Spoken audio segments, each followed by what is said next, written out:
Call to order the meeting of Monday, May 22nd. If the clerk will please take the roll. Councilmember Archibald. Here. Councilmember Ashford. Present. Councilmember Harris. Here. Councilmember Lamb. Here. Councilmember Ruiz. Here. Councilmember Warden. Here. Mayor Rep. Here. You have before you the minutes from the regular meeting of May 8th and the special meeting of May 9th, and council does have a revision on the minutes on May 9th in front of them. Is there a motion to receive and file? So moved, Madam Mayor. Mayor Pro Tem Ashford, is there a second? Support. Councilmember Archibald.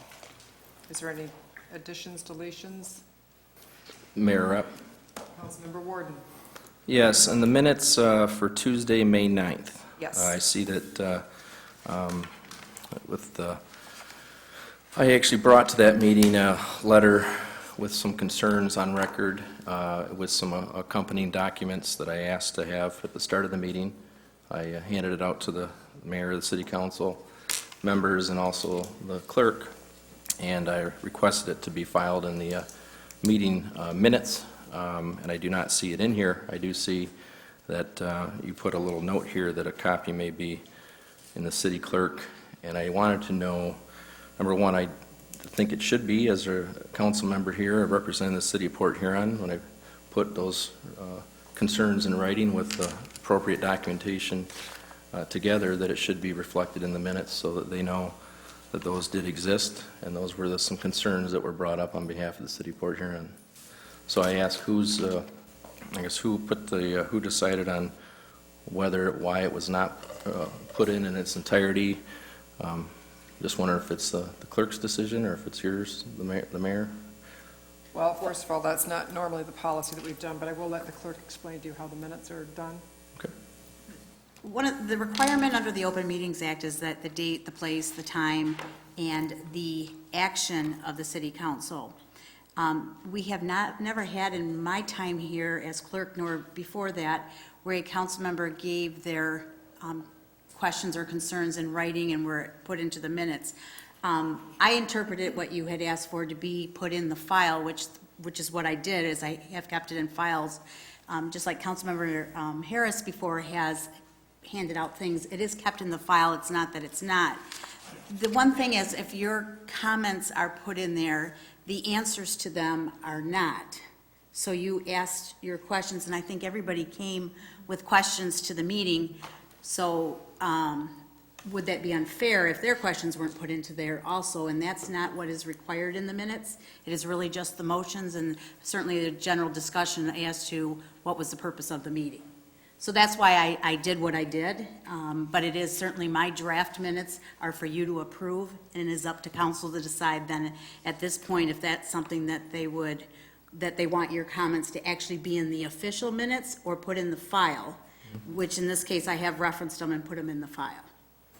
Yeah. Which means they are a public document, which Yes. means anybody who wanted to come in and get a copy of them they are available. Yeah, I just think, when we have a special meeting, in here it's recorded, so they can hear and see the comments and discussion, and it's a special meeting up on the fourth floor.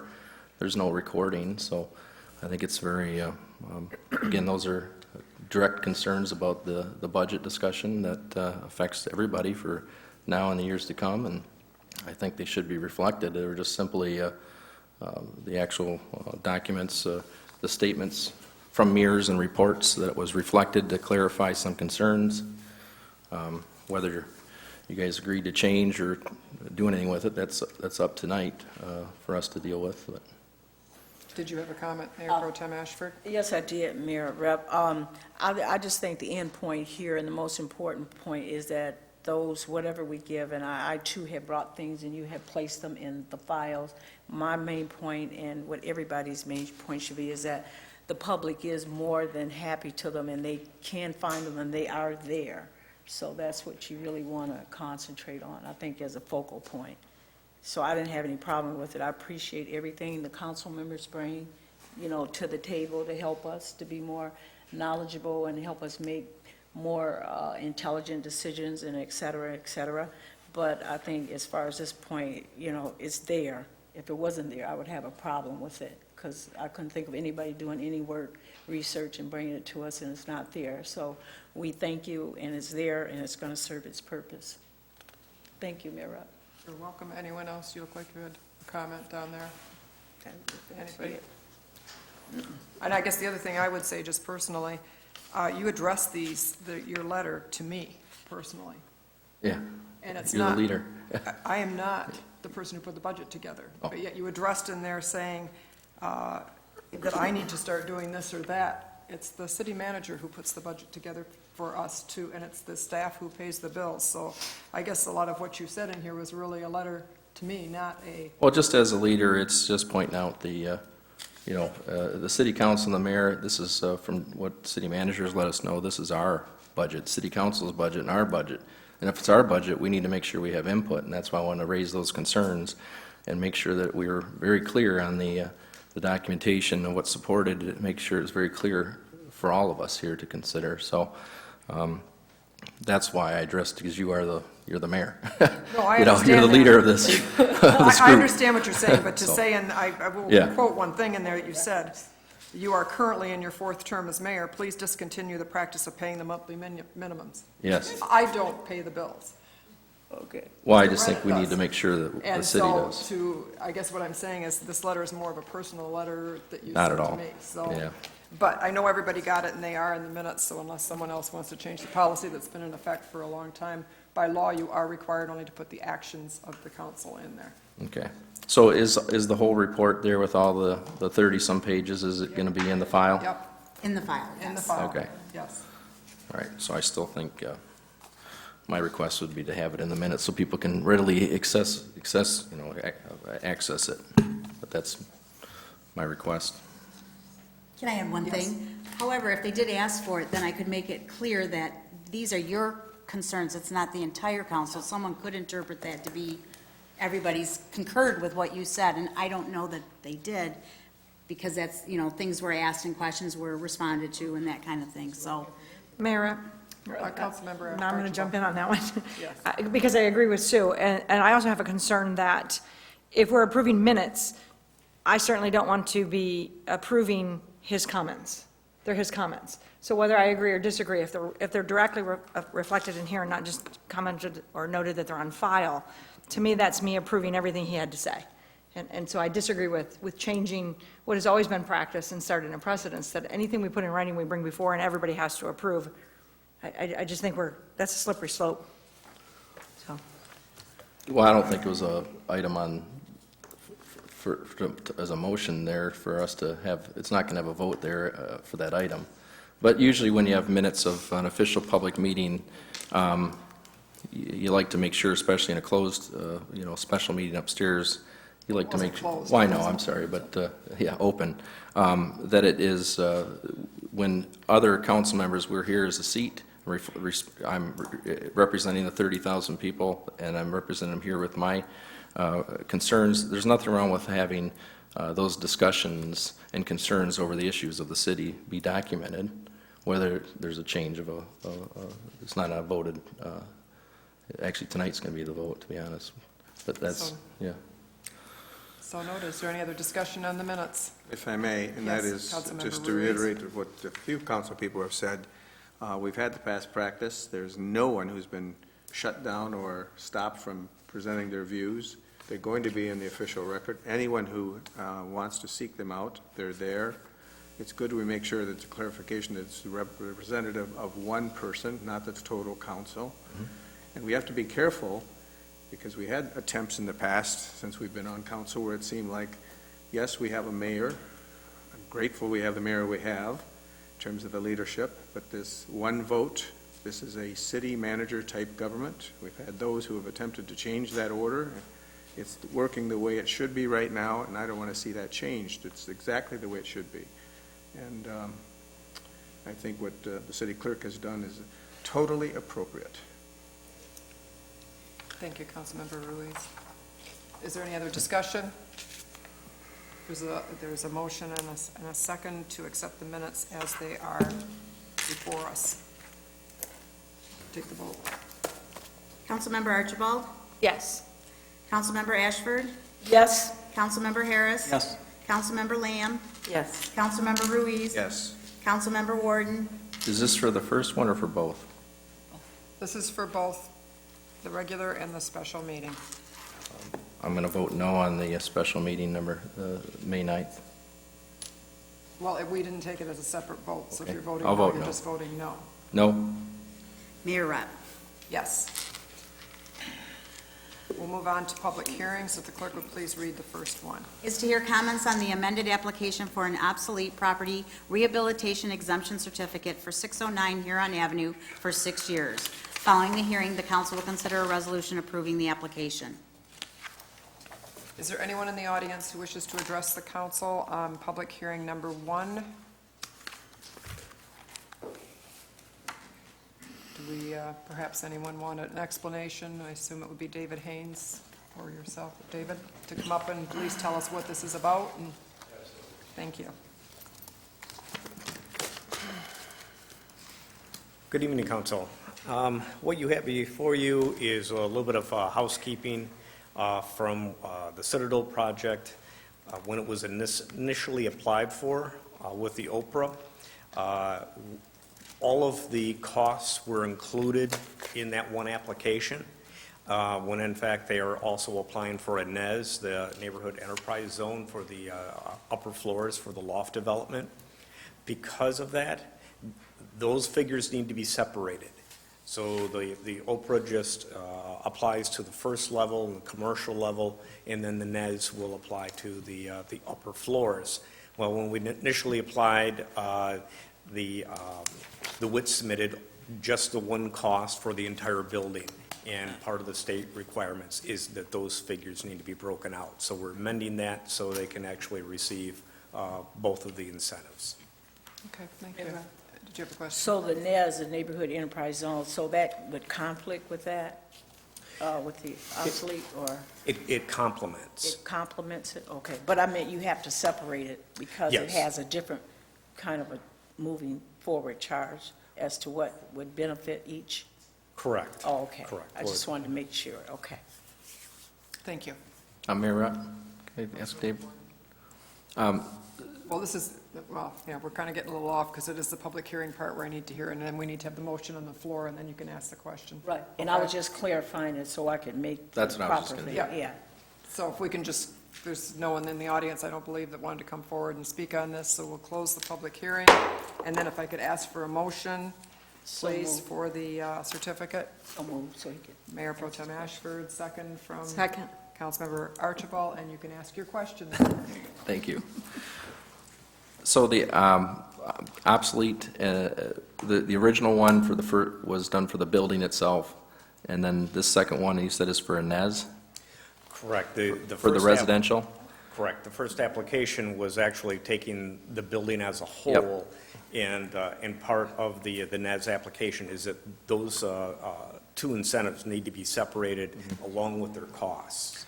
Is there normal, did start work on the first before you go for the second, or does it have, could they both be applied for at the same time and when they first started? Correct. Correct. You can apply for them at the same time, at the beginning of the project. And they made all the requirements on their applications. It was just this one piece that we now need to go back and basically take the figures, break them out separately, and then provide those back to the state. Thank you.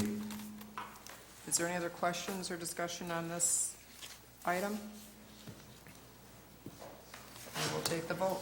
Councilmember Ashford? Yes. Councilmember Harris? Yes. Councilmember Lamb? Yes. Councilmember Ruiz? Yes. Councilmember Warden? Yes. Councilmember Archibald? Yes. Mayor Rupp. Yes. Now is the time for public comment. If there's anyone in the audience who wishes to address the city council, please come forward, give us your name, and you have 4 minutes.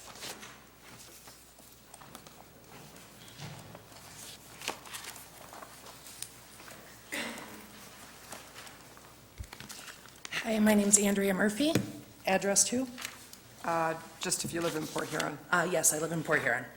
I came to just bring up something that was brought up in the Times-Herald today, which was the city manager and the attorney's letter to Vision Quest ordering or asking for a cease and desist. I understand that the Times-Herald got some facts wrong. I personally am a alumni of the Vision Quest program. I'm originally from Wayne County. I've lived in St. Clair County, Port Huron specifically, for 7 years. I am a graduate at St. Clair County Community College. I am a registered voter. I am so legal that my dogs are licensed. And I find it some of the things in this article very offensive, particularly Mr. Freed's comment, quote, where he said that we are vulnerable people and we cannot control ourselves. And when you put them in a predatory situation like this, it is a recipe for failure. Vision Quest has done nothing but help people. I would like anybody, when this does actually become an issue, to take that into consideration. There was a fact in there where it said there have been 9 calls for overdoses in the past 6 months to 5 years, which is a weird way to state things. If you think about the fact that according to the article, there are 11 houses completely filled by drug addicts, and there have only been 9 overdose calls in 5 years, that is amazing. These houses provide support. They do not provide any sort of treatment. They are literally boarding houses, if you really go down to it. They give you a safe place to sleep and keep your belongings, while you go to outpatient at a different facility, while you attend 12-step meetings within the community. No therapist comes into these houses. They are gems in the community, and the people that stay, when they actually make it through the programs, become assets to our community. We are registered voters. We are people who are working in our local businesses. I think you would be surprised if you actually realized how many people you interact with on a daily basis are in recovery. And you wouldn't look at them and think, oh my God, there goes a junkie, because of places like this. And people don't recover in their own town more often than not. I couldn't have gotten clean in Westland, where I live, because I know where every dope house is. I know the bartenders at every corner bar. People who have drug problems in Port Huron, they aren't getting clean in Port Huron. They're moving to a 3-quarter house in Ann Arbor or a 3-quarter house in Macomb County. And I know that because I also worked at Sacred Heart for 3 years. And I've talked to those people and I've seen their aftercare plans. And I know what they say about why aren't you going home. So I am greatly offended by your quote, sincerely, greatly offended. And I'm not alone. There's a huge group of us that are furious about this today.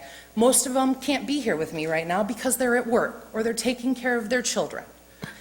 But we will be at the next one, and we will be at many events. And there is a huge number of us. And I would like you to take that into consideration when you think about this.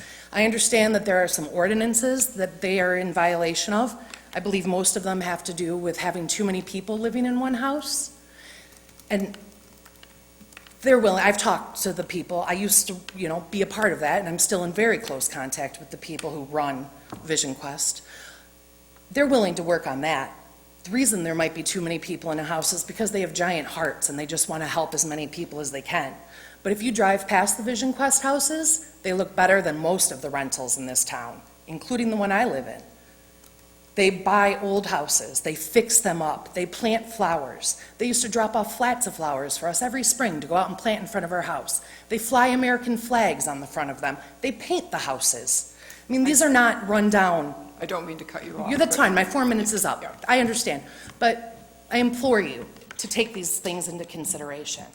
You'll be seeing many more of us. Thank you for your comments.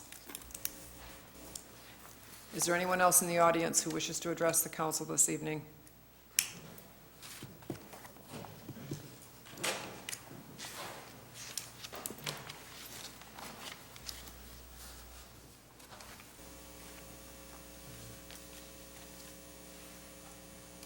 My name is John Forbes. I also live in Port Huron, also an alumni of Vision Quest. 4 years ago, I was looked at like a junkie. I was on my way to prison. I've been in several different counties, did several horrible things in those counties, but when I went through the rehab center that I went through and went to Vision Quest, it gave me a place to go to be safe away from myself. Didn't know anybody there, had to start over fresh. And if we look at this 4 years ahead, that place gave my children back a father, it gave me back a life. I also now work at Sacred Heart, trying to help others. My whole purpose in life has changed from being that junkie looking for another fix to now I am trying to help other people. And I am one of those people in this community that wouldn't be here if it wasn't for that place.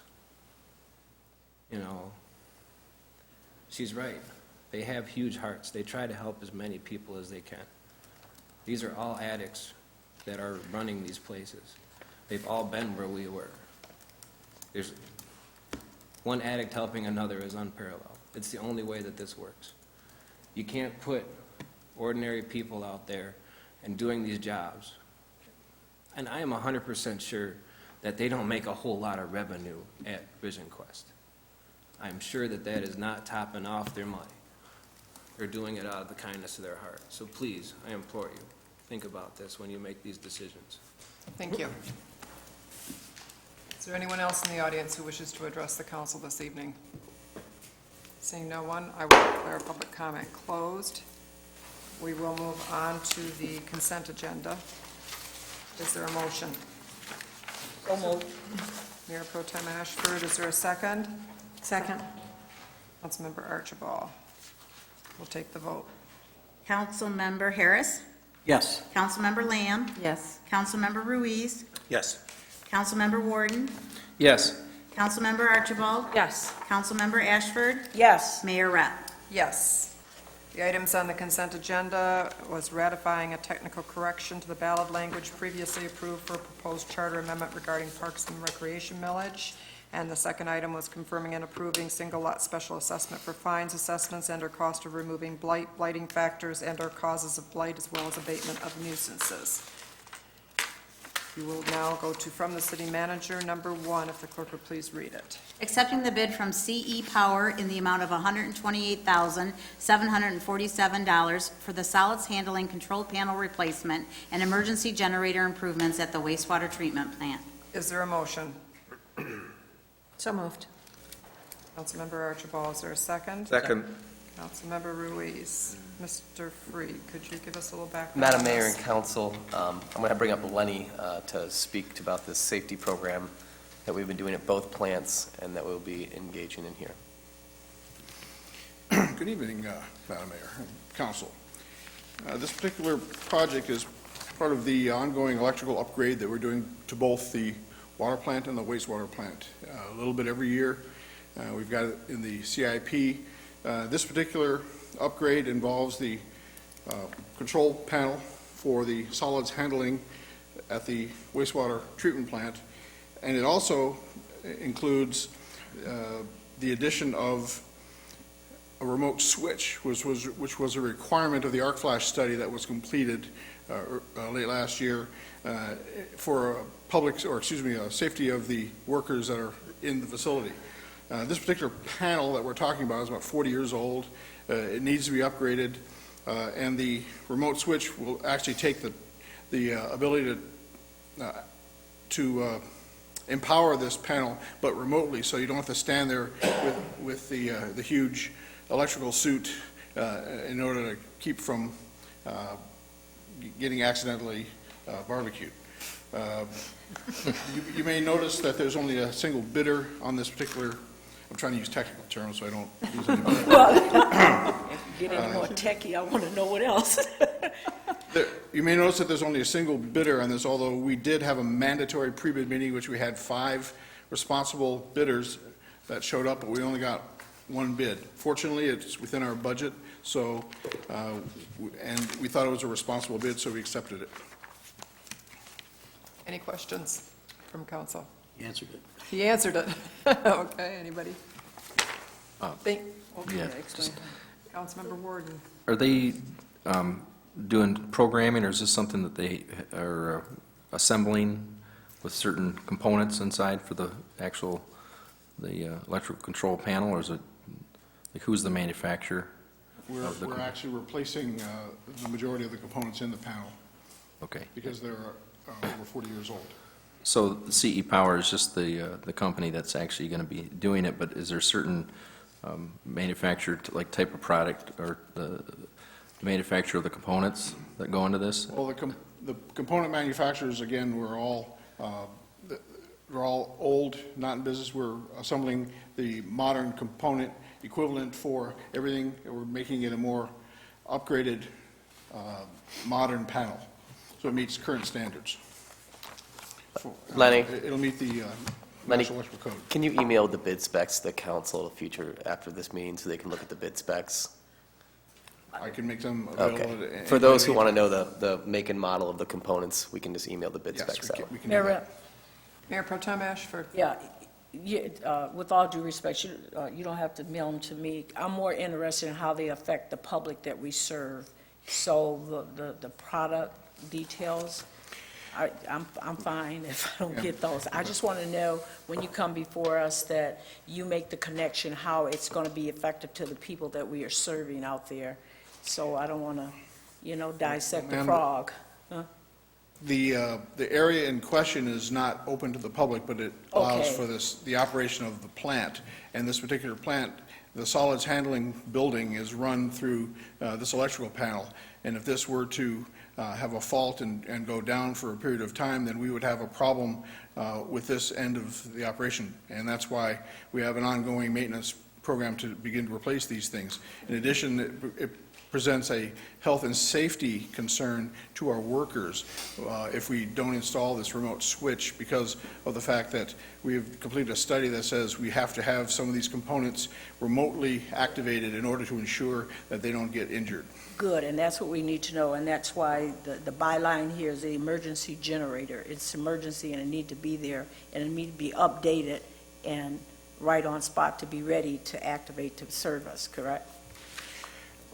Well, ma'am, this item is not for, I'm not looking for anything else. It's Yes, all right. You yes. answered the question. yes, ma'am. Thank you. Any other questions from council? Madam Mayor, just note these wastewater facilities, they're such large facilities, the amount of electricity that go into them, they have their own substation in there. I mean, it's so much electricity that you literally could just be near and it would arc and electrocute you. It's just extraordinary, the amount of power that goes to run these operations, so I've seen it firsthand.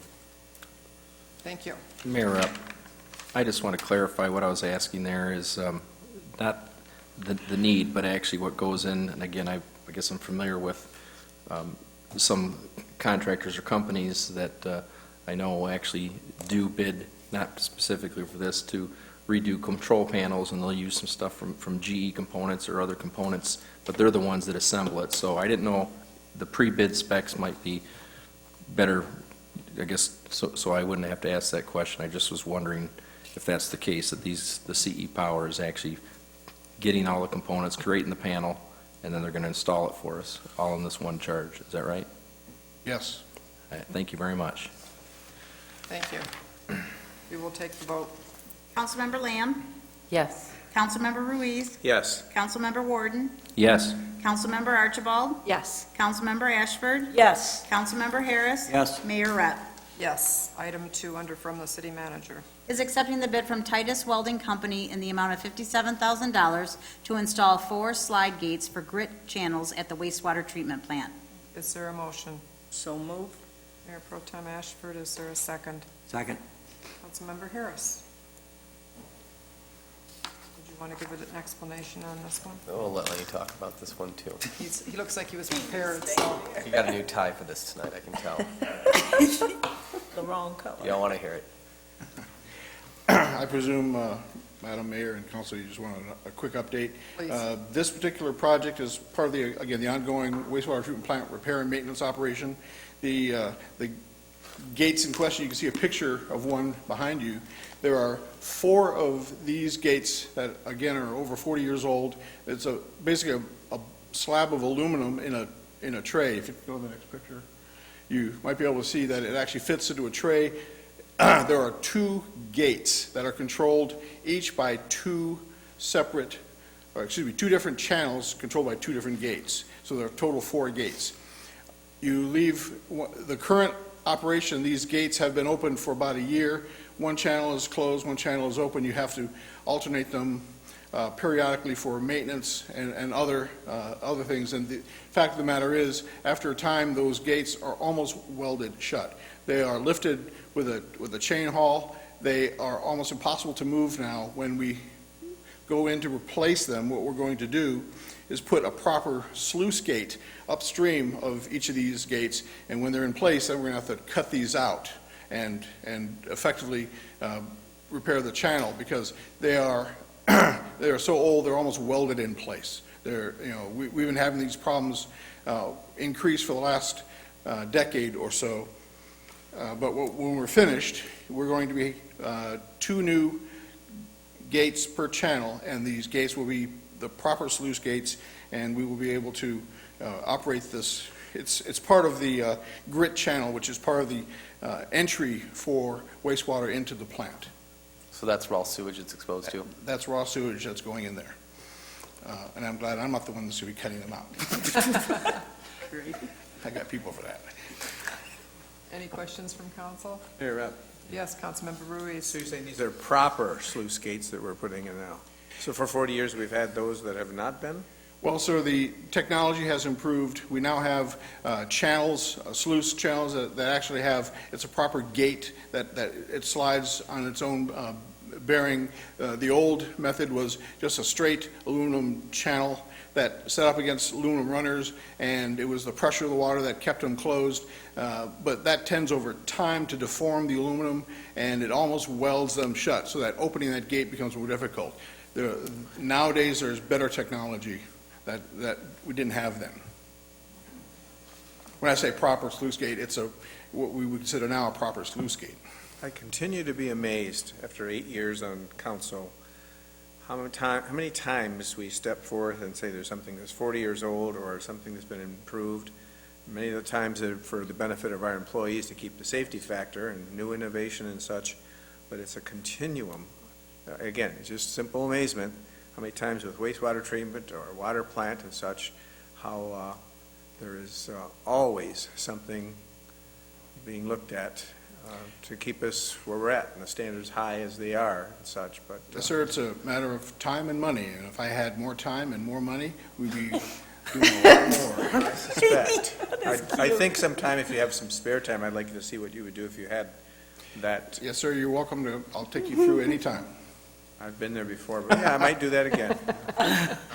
Thank you very much. You're welcome. Yes, Mayor Pro Tem Ashford. Is this a budgeted item? Yes, ma'am. Okay, thank you. Thank you, thanks, Mayor. You're welcome. Yes. Mayor Rep? What would be the life expectancy of these new ones? I'm sorry, I didn't hear you. What would be the life expectancy of these new gates now? The new gates, they're going to last at least 40 years. Yeah. Okay. That's cute. And we won't be around to dispute it, so there you go. Pauline, we might be Methuselah. I might still be here. Anyways, any other questions from council? Yeah, Mayor Rep. Councilmember Wooten. Lenny, what's the time frame or potential downtime for when they're doing this? Are we going to have any interruption, or how long will it take them to do? There are two channels, 2 grit channels that are that can be used. We have one open, one closed. The only time we need the second channel to be open is during times of high flow. We haven't had that for several years now, so they will be working on the channel one at a time and alternating them. And it would be a course of a month or so during this summer after approval. For each one or So total? it won't affect the operation of the plant at all. Okay, thank you. Any other questions? We will take the vote. Councilmember Ruiz. Yes. Councilmember Warden. Yes. Councilmember Archibald. Yes. Councilmember Ashford. Yes. Councilmember Harris. Yes. Councilmember Lamb. Yes. Mayor Rep. Yes. Item 3. Is accepting the unit price bid from Marcotte Disposal Incorporated in the estimated annual amount of $21,150 for 2-year disposal services for 2 city-owned dewatering containers located at 1808 Bancroft Street. Is there a motion? So moved. Councilmember Archibald, is there a second? Second. Councilmember Lamb. Mayor. She's going to ask him to come Oh. up, so. I'm sorry, my head was down. Yeah. Okay. If you just want to give us a brief overview of this, please. Yes, ma'am. Madam Mayor, Council, this particular item is a 2-year contract. We renewed it 2 years ago. At that time, we had 3 bidders who are bidding for this particular project, which is simply the removal of the waste material that we get out of the Vactors, which take the street inlet cleaning, and they take that material, which is, partially, it's wet, and they put it in a pile, and twice a week, they have to remove that. It's about 90 yards per week approximately. And 2 years ago, we bid this, and Marcotte Disposal got the contract for $145 per load, and the other two did it for $300 or more. And I can tell you that in the last 2 years, Marcotte has, they've lost their assets. And therefore, their bid this time is more in line with actually what they know their cost to be, although it is less than the two bids we received alternately last 2 years. And I think that's why we don't have any other bidders. That explains why. Any other questions? Mayor Rupp, I don't have a question, but I do have a comment. It pays to have the staff members give us an overview, because it cuts down on your questions, because I seriously had here, the price category and how did we align with previous one to know that we're getting a bargain, and you have answered it, so I appreciate that. So thank you very much, Lane. Thank you, Mayor Rupp. Yes. Anything else? Thank you. We'll take the vote. Councilmember Warden, Yes. Councilmember Archibald, Yes. Councilmember Ashford, Yes. Councilmember Harris, Yes. Councilmember Lamb, Yes. Councilmember Ruiz, Yes. Mayor Rupp. Yes. We'll move on to resolutions. Number 1, please. Is approving a one-year extension to the city's 4 collective bargaining agreements starting July 1, 2017 through June 30th, 2018, with all terms and conditions in the agreements remaining unchanged through this extension period. Is there a motion? So move. Mayor Pro Tem Ashford, is there a second? Second? Councilmember Lamb. Any discussion? Mayor Rep, Councilmember Harris. I guess I only have one question. I don't know if council can answer or not. Being that I'm the secretary treasurer and I do handle monies from the utility workers, both in receipt and expenditure, whether I would be conflict of interest? No? Okay, thank you. Didn't even have to get up, did you? Unless you've got something different. I've been through the Okay. drill. You owe me. Any other discussion? We'll take the vote. Oh, I'm sorry. Did you say this discussion? Yes. Oh, I just want to make a comment to say thanks, the police, the clerical association, the firefighters, utility workers, and the supervisory unit as well for utilities. That it was nice to come to the table, and that they did take this extension for us to provide the services, so thank you. We will take the vote. Councilmember Archibald, Yes. Councilmember Ashford, Yes. Councilmember Harris, Yes. Councilmember Lamb, Yes. Councilmember Ruiz, Yes. Councilmember Warden, Yes. Mayor Rupp. Yes. We'll move on to item 2, please. Is adopting the capital improvement program for the 2017-2018 through 2022-2023 fiscal years. Is there a motion? So moved. Councilmember Archibald, is there a second? Support. Mayor Pro Tem Ashford, is there discussion? Mayor Rep. Councilmember Warden. Just, the capital improvement program is, I don't know if you can, we want to have somebody Explain what it is. explain just to the public what this Let is, the city manager do I that. can. with the diagram, or? The capital improvement plan is required under state statute that must be accompanied with our budget. Essentially outlines our capital needs and wish list, so to speak, in the next 5 years. It's a revolving program, so every year we pull it forward, we reevaluate those projects for necessity funding, and then we add them on or push back to the outlier years. This capital improvement program is not only required in state statute to accompany a budget, but it's also required for numerous grants. So if we want to seek grant funding for, say, a police station one day or a new fire station, it must be in our capital improvement plan as a necessity to be considered grant funding. So in the 12 to 24 months, those are our immediate needs. In the outlier years, those are needs that we see on the horizon. And the reason why this is important is we never want a multi-million-dollar project just getting dropped in our lap that no one knew about.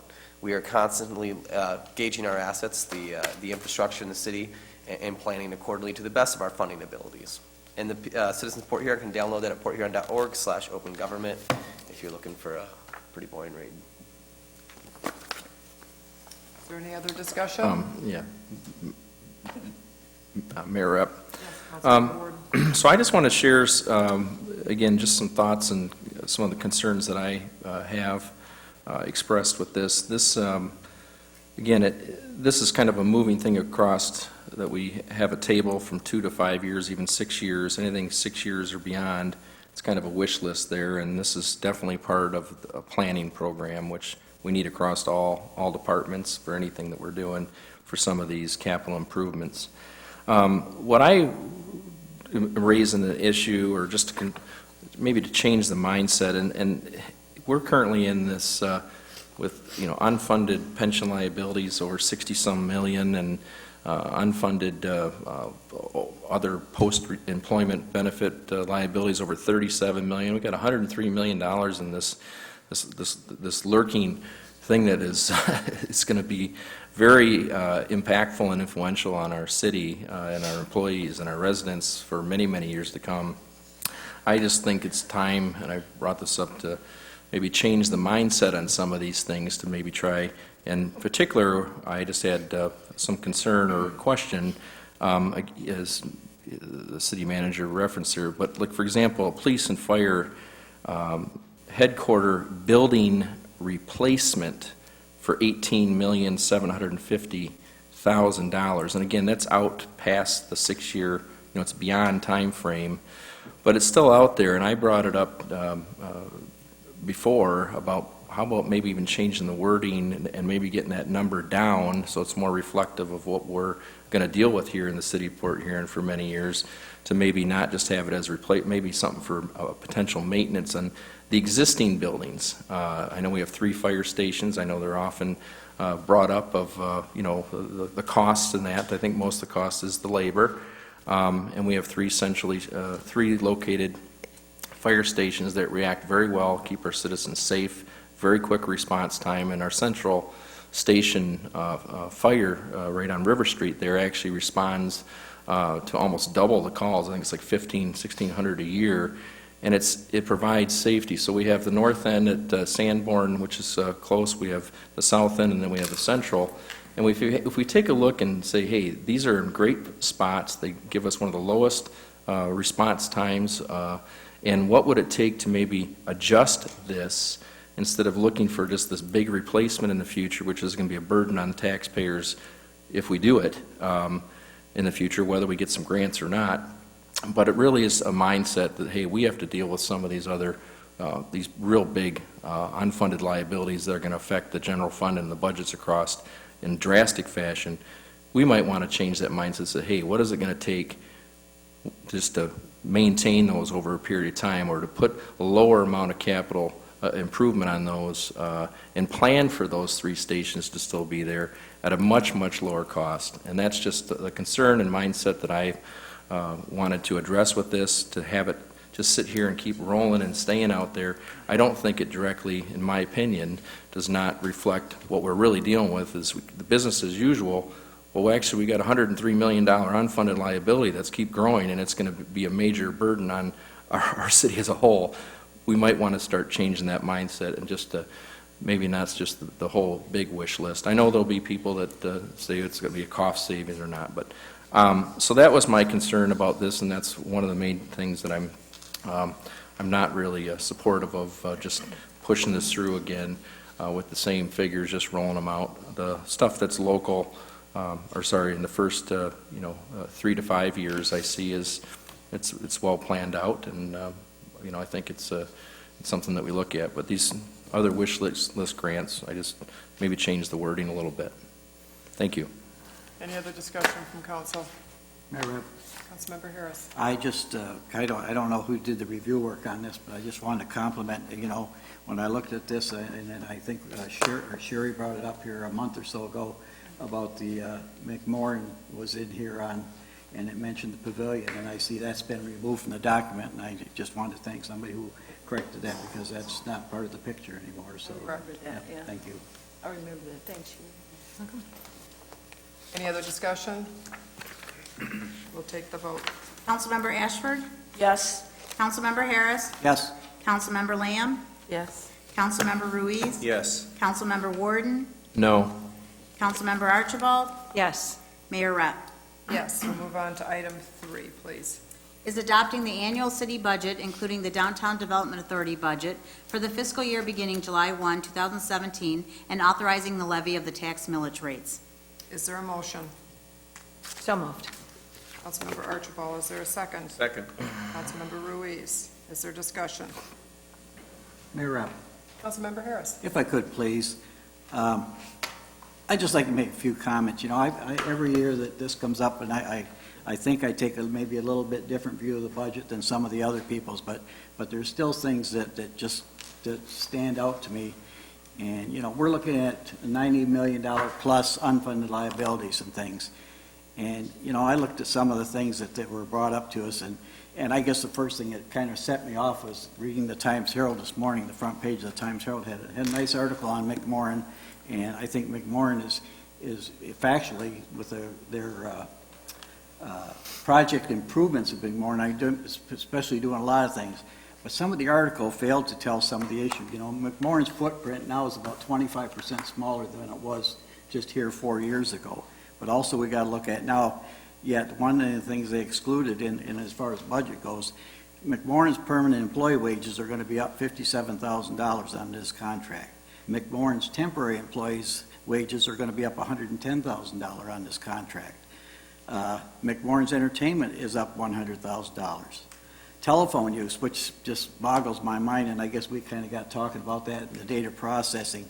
The telephone use for McMorran is up $4,492. It just, to me, it just astounds me. And I guess to top it all off with the Times Herald article today, of course, they forgot there that for 9 digital copies of Times Herald, they spend $4,500 a year, which I think is outrageous. But, you know, when you're looking at the whole budget, you know, and you get to the bottom line, James pointed out right away, and I guess this has been some discussion in the last few months, we talk about our yearly overtime in the city of Port Huron. For anybody that doesn't know, our yearly overtime in the last 4 years has had a low of about $850,000, and this year we're probably going to be close to $1 million. We're addressing some of that. We addressed it. I give Chief Reeves a big kudos because we're addressing that as far as the firefighters go. But, you know, we have 7 or 8 other divisions here that are using lots of overtime and stuff, and there's nothing in the budget that addresses that issue. The water sewer rate thing, thanks to James, I had a nice meeting with the guy from the analytical service that provides our rate increases. It was really interesting to sit and talk to the gentleman. You know, he was telling me some of the past history, that when he's come up and made recommendations on our water and sewer bills, how the city of Port Huron didn't always take his word, and a lot of times they come out and charge less to us than what they figured what we should charge. But I guess the big question when I raised it was the fact that the people that use the least amount of water under this proposed adjustment will pay a little bit more. Well, it's about $1 a month. I mean, it's not huge, but there is merit to using a lot more water. Negatively, I think it's a kind of an impact that it's hard on our seniors. I was in a business the other day, and Councilmember Ashford has talked to the same people, and their comment was, we don't know how long we can stay in the city of Port Huron if we keep running these costs up, you know. And they're in a business that use the water and they use the sewer. The other thing that jumped out at me, and I'm just venting here, but and I'm glad Councilmember Sherry Archibald brought it up, was the big spike in the data processing fees. Apparently there's cheaper means of doing things.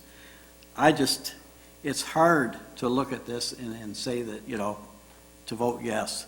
It's very difficult. But in all this, I'd just like to comment. You know, I went through 1,125 pages of budget.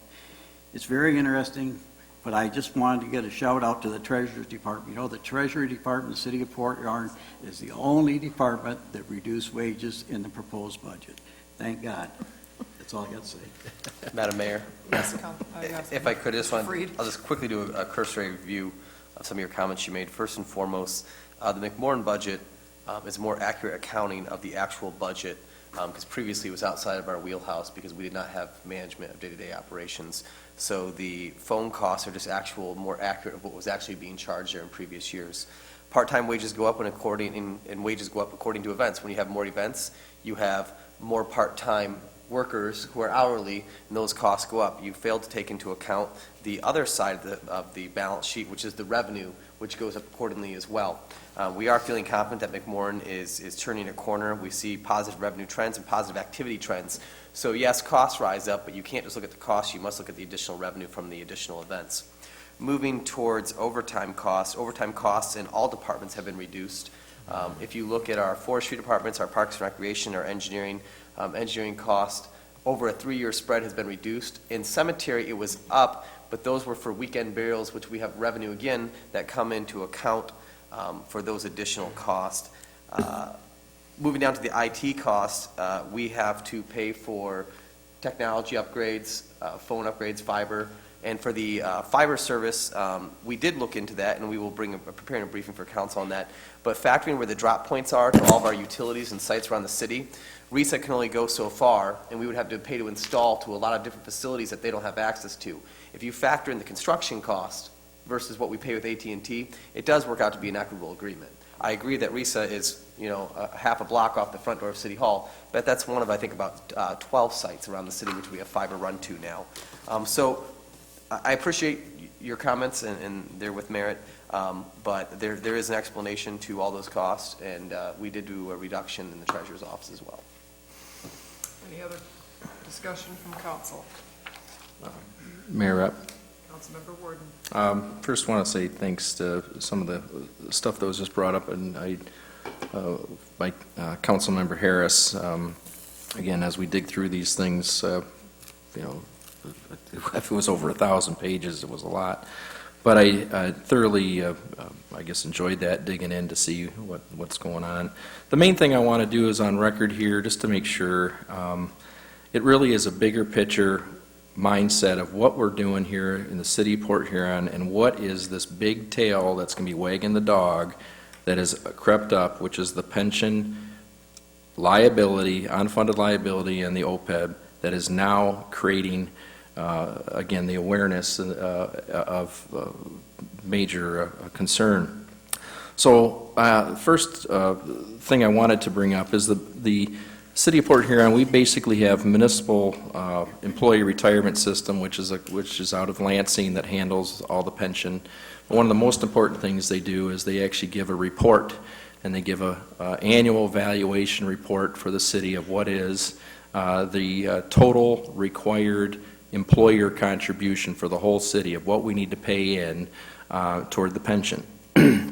And when you're digging into this report and you get it, they also show what is, they make at least this latest report, they give it to you in advance so that it starts for July 1st budget year. And my concern is when we hear it over the last year or so, is that, again, I don't know the exact facts, but we wonder how we got here over the last 8, 10, 15 years of this. That the city manager has brought up that no matter what the bill came to the city paid it. But I do know now, though, as we look at it, that unfunded liability, that report actually now shows, at least the one that I've seen for the upcomer, it shows the total employer contribution required by month. It has it at $460,000, which is for all departments. And then it has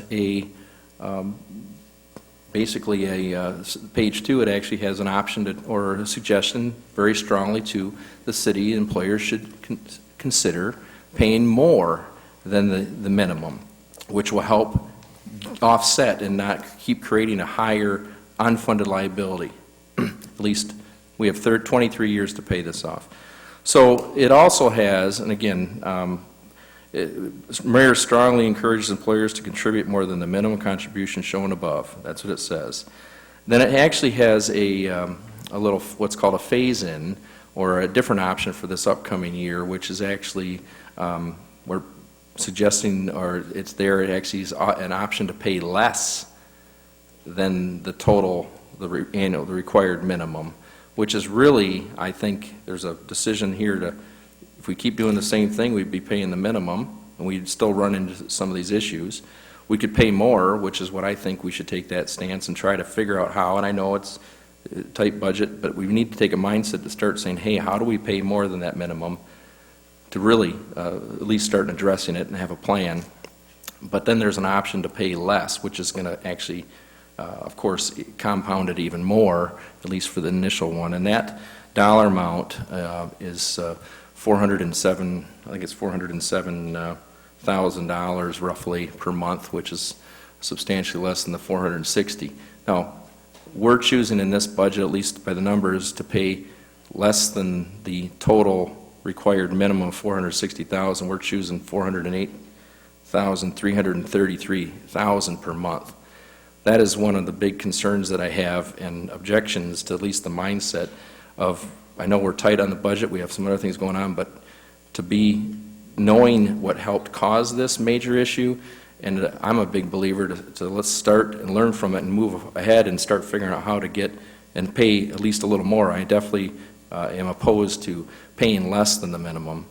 The other thing is on McMorran, on a separate issue, I agree, when you're looking at the budget, it's pretty cool that actually the McMorran, the budget, the revenues, actually they're expecting, and now that we have a lot of energy over there and trying to bring in, it actually is expecting to have, well over $1 million, almost $1,070,000 in revenues. But again, how the cost going along with that, the concern that I have is I want people to know that when we start comparing this in the future, I noticed, and I brought it up just on an accounting allocation, what I feel is, the wonderful director, Nancy Wismer of that. She's outstanding. She's the head of cemetery. She's the head of the Parks and Rec, head of the Forest Division, that we're allocating about 35% of her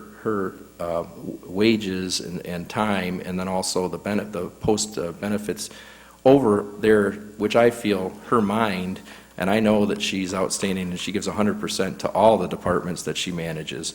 But I wanted the public to know that that is something that, when we look at this real numbers, I think we need to have it pretty fair and clear that, if a couple of years from now as we go, we start looking at that, know that there's some expenses in there that the city of Port Huron was going to have anyway in all those divisions, and I did think that is something that is a concern. And then just the last thing is just the reason why I have the bigger picture on this is every one of the employees that we have across all departments are outstanding. They've been cut down. They're doing an outstanding job. These budgets, as we look through all these little every department is cutting, or at least getting very, very lean, which I appreciate because of the times we're in. So I appreciate that, but I think the bigger picture there is that's why I'm not in support of the budget as it stands now, because of that bigger, huge dog, the tail that's wagging. We need to start taking that mindset and trying to address it. Thank you. Madam Mayor, quick question. First and foremost, what the council knows and that the city at home knows, the city of Port Huron has paid every single year our required contribution to MERS. When the new actuarial study, the new experience study came out last summer, they gave us a 3-year phase-in to the new payment schedule to essentially allow the communities to financially be able to afford that. We have paid the required contribution in that 3-year phase-in schedule. Scott, Councilman Warden, you've mentioned that you went through the budget, all 1,000 items, and I appreciate your due diligence, but with your grander picture in mind, you propose paying an additional $600,000. In your review of the 1,000 line items of the city's budget, where did you come up with the $600,000 for cost offsets? Let me just, the city council and the mayor, our job is to give input, and the city and the department heads to come up with other options to address it. And I do think that the 460,000 not being reflected in there, that, again, I didn't know that until we got the review and started asking questions of what number you're using, and then I reflected it. So within a couple weeks there, that's why I brought it up as a concern. But I do think we need all the resources we can to start to work on it, and I think that that's something, an option that would have liked to see as a dress or an option to us now of what would it take to do that. And that's where you and your department heads So are you know, you, would be so able are to come you and asking, figure out. so just so I'm clear, and I want to make sure I get my direction clear, so are you requesting that I bring back an additional $600,000 in cost reductions to the city council? No, I'm asking that with the unfunded liability that is out there as a major news release factor and a big news item, that we need to take a mindset and say, look, we're not going to keep paying just the required minimum, because we're never going to move that dial, and it's going to keep going up. And that's the issue I have. Mayor Rapp? Yes, Councilmember. If I could, and with all due respect, I mean, we kind of beat this to death at the special meeting, but I think for me, and I understand where Councilmember Morton's coming from, and it's always best if you pay your credit card and the minimum payment is this, they tell you what's going to happen if you don't, but how many really pay more? So I understand that, but if you don't have the money, you don't have the money, and you can't pay it, and we don't have it. I think we've made 2 additional payments in the last 2 years, significant payments. So we clearly have set a precedence that if there is extra money, or if we happen to be under budget in a year, that we're going to take that extra money, we're going to put it in. So I would liken this to your home mortgage. You can take out a 30-year mortgage, and that way you know you can always make the payment, but bless you if you can pay it off in 20 or 15, and any year that you have extra money, any month you have extra money, you put it on it. And I think that's the approach we're taking, is let's put ourselves into a payment plan that we know we can afford. Well, we can't afford any of them, but the lowest one we're obligated to make and try to afford that one, and not set ourselves up into something that we absolutely know there's no way we can't afford the minimum now. Why would we entertain a payment plan that's bigger than that and fail even sooner? So I think what we're doing is smart. I think it's the right thing to do, and I encourage the city manager to continue to look along the way for other cuts, and if at that such time comes forward that we have another 250 or 500,000 like we have in the last 2 years, then we make an extra payment and we move forward. Madam Mayor, just to put a number on that, she is correct. Not only did we pay our required annual contributions for the last 2 years, we paid $500,000 additionally. That is $1 million more in the last 2 years in the pension fund than was required on our valuation. Correct. Mayor Pro Tem Ashford, did you have something? Oh, did my lips move? Yeah, well, somewhat. No, just let me try to just put some sense on all this.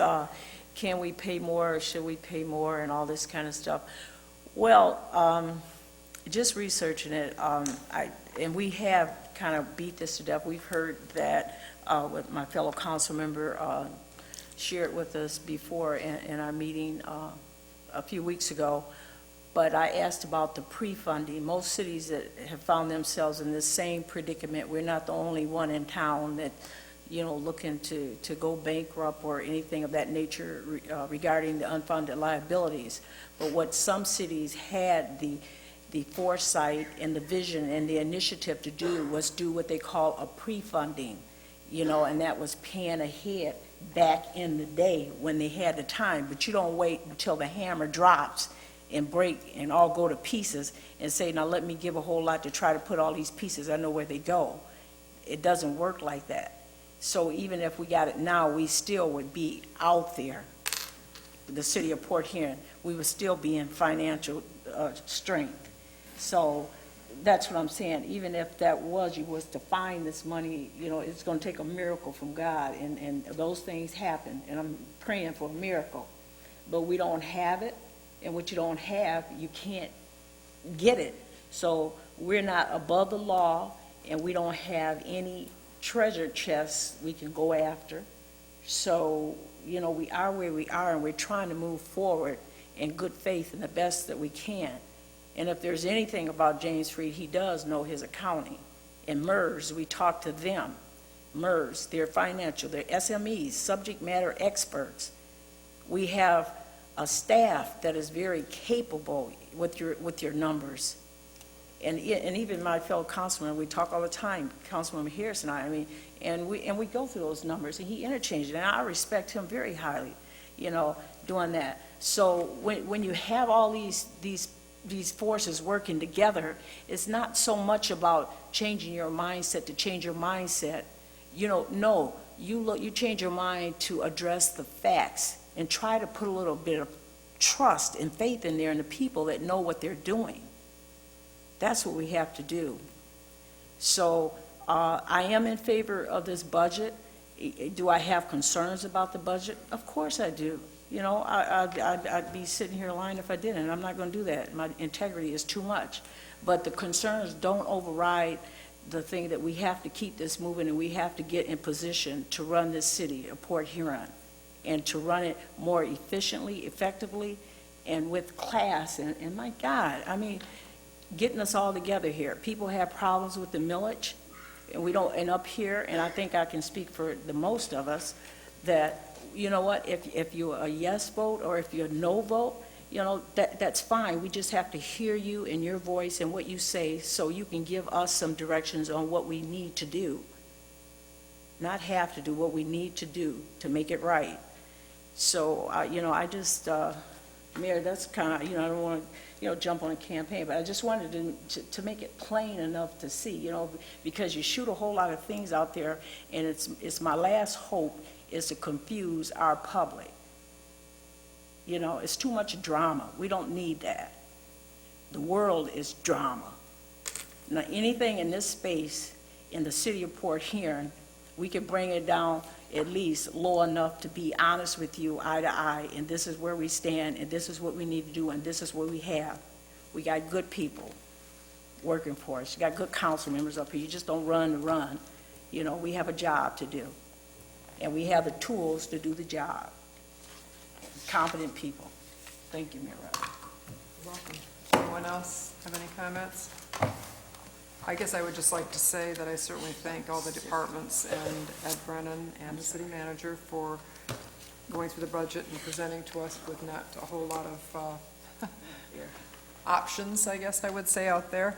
So, and I guess I would just say, in respect to what was mentioned by Councilmember Warden before about the fact that you should find $600,000, our job at our special work session was to go through the budget, and if we had anything that we wanted to change, I believe I asked at that time, if you had a motion to do something, then it should be done. That's the direction we give to the city manager, on a motion and a second and a vote. So that was not done at that meeting, so he is certainly under the impression that what was presented was what was coming forth tonight. So, and as far as the pensions, certainly, we were at one time fully funded for a number of reasons, because of the economy, because of the lack of ink. I mean, we can talk about the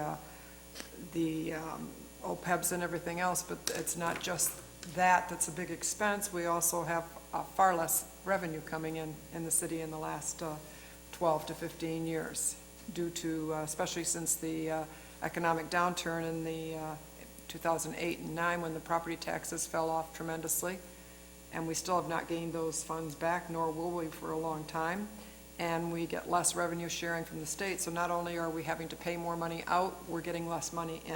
So it's a double bind. So we try our best to struggle through these and make it the best that we can for our citizens. That being said, we will take the vote. Councilmember Harris? No. Councilmember Lamb? Yes.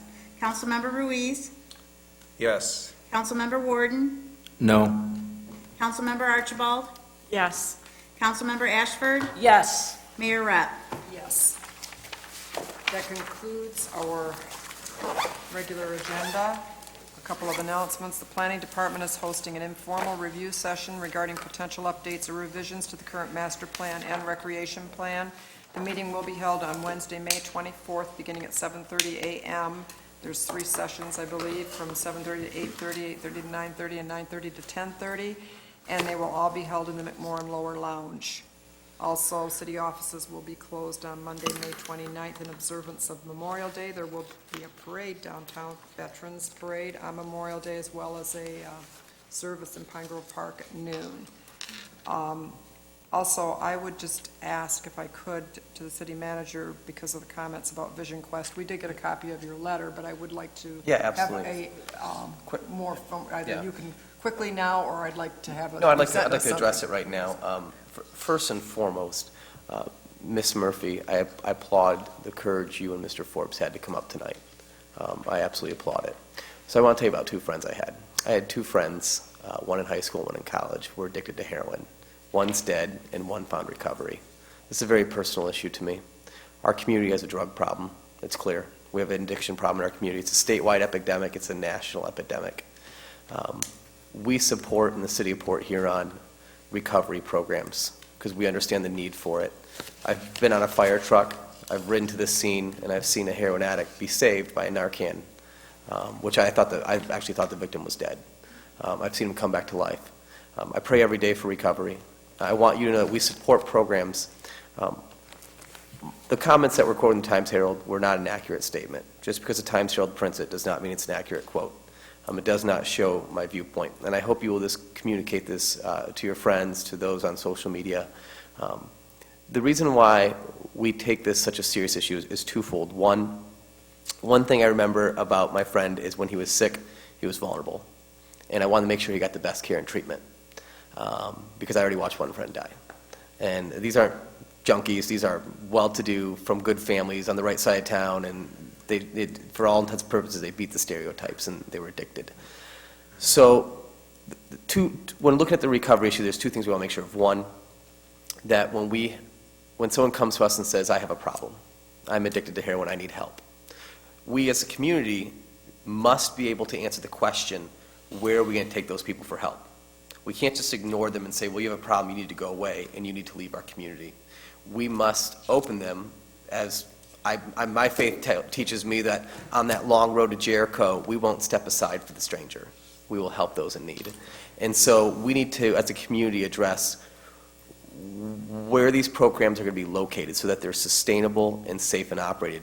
We need to make sure that for the sustainability of these programs, that they're able to thrive and to grow, that they comply with state statutes. We also make sure they need to comply with local ordinances, because I need the community, and our police officers and our firefighters and our EMSs, we need the community to rally behind this cause. And to ensure that we have community buy-in on the recovery efforts, is we make sure that they don't impede with their neighborhoods. And so we have a lot of community members who have come to our council meetings and said, hey, we support recovery programs, but it's not the right location. And so whether it's Vision Quest or Odyssey House, we want to make sure that they're compliant with state law and local laws so that we get buy-in from all aspects. So I don't want you to interpret our issue with recovery homes or with recovery programs. It is not. In fact, we need to grow those programs in our community. The question becomes is we need to grow them in a thoughtful manner, in a well-planned out manner, so that they're sustainable and they're protected at a state level, at a regulatory level, and that they're protected at a local level. And under the current model and the way they're deploying this program, it does not meet those two thresholds. So whether it be a local issue or a state issue, we're concerned about the long-term sustainability of it. And so we will work with Vision Quest, we will work with Odyssey House and Sacred Heart to direct them in the proper locations to run their program, which there are proper locations, to ensure that, one, those in those neighborhoods don't feel threatened, that they understand the program, and that we can get community buy-in from those neighborhoods, because many of their children are addicted and need recovery. And then two, we want to make sure that we are assuring that those programs, wherever they may be, are regulated, that they're inspected, and that the patients in those programs are cared for. And that's important to us. I don't view addiction as a criminal issue. I consider it as a healthcare issue. And we need to change the stereotype on that, that people in our community are not bad people, that they are not criminals, that they have a health problem. And so, if you look at people the same way, my faith teaches me they all have value, intrinsic value in their Creator. And so we want to protect that. And so moving forward, you have my commitment and the commitment of this mayor and council and our city administration, our police chief, our fire chief, our department heads. We will work with these programs to find a way to make them sustainable. But we also need them to work with us to make sure that they're done properly and lawfully. You just can't throw one up without talking to anybody. They need to be community buy-in from all the stakeholders. And so this Sunday, I was at with all the Blue Water pastors and all the churches, and I don't know if you guys were here for that. It was inspiring. It was also an awakening call to the real challenges we face as a state and a nation, as a city. And so let us partner together moving forward. to find a way to make this sustainable, to get the community buy-in, and to help really change people's lives, because these are people who have value. We don't have throwaway people in our community. If you're addicted to drugs and you have a problem, you're not throwaway in our community. You have value in our eyes and in God's eyes. And so let us come together to find a path to recovery, to help bring them into the fold. Because, you know, I met with a bunch of plant managers and CEOs of companies. What the number one problem we have in Port Huron is? We have a worker shortage of skilled and talented workers. And so those people who have healthcare issues, like addiction, they have value and can help fill our talent gap that we desperately need to grow our economy. And so there's matches and partnerships that can be developed there to provide stable employment and a path forward to a new life for these people. So let's have a conversation about that. And I look forward to that. And I hope you don't take the poor reporting of the Times-Herald for face value. Thank you. Thank you. Anything else from council? Mayor Rapp? Yes, Councilmember Archibald. I can ask Nancy to come up, or I can steal her thunder, but I wanted to announce that, she still might steal her thunder. I'd like to announce that there are capital improvements that are starting at McMorran. So things have begun, and you'll see some changes, and I'd like to invite the council, as well as the public, to come stop in over the next couple of weeks. It'll be a couple of weeks before you'll notice anything major that's done.